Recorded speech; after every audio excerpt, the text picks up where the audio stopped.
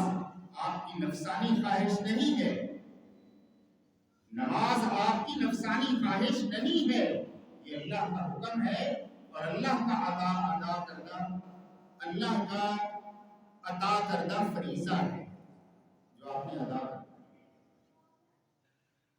یہ ایک انتظام ہے جماعت کے ساتھ نماز ادا کرنا،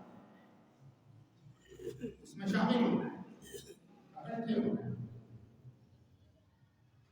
تو وہ جو یہ بات چلی ہے شراب سے، اور اللہ کریم معاف فرمائے، اللہ کریم معاف فرمائے، ہم اس سے توبہ کرتے ہیں، ہم اس سے توبہ کرتے ہیں، ثم ہم اس سے توبہ کرتے ہیں۔ فقہاء نے یہ بات لکھی ہے کہ اگر کوئی ایسا شخص نماز پڑھا جس کے بارے میں آپ کو پتہ چل گیا اس نے شراب پی تھی، تب بھی نماز کے لیے جب آپ جماعت کھڑی ہو رہی ہے تو آپ نے نماز پڑھنی، لیکن ایسا ہونا نہیں چاہیے۔ یہ نمازوں کی توہین ہے کہ ایسے امام جو ہیں وہ اس درجے کے لوگ امام بن جائیں،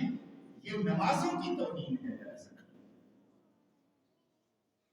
تو جو شخص امامت کروانے والا ہو اسے تو خود بھی اس بات کا احساس ہونا چاہیے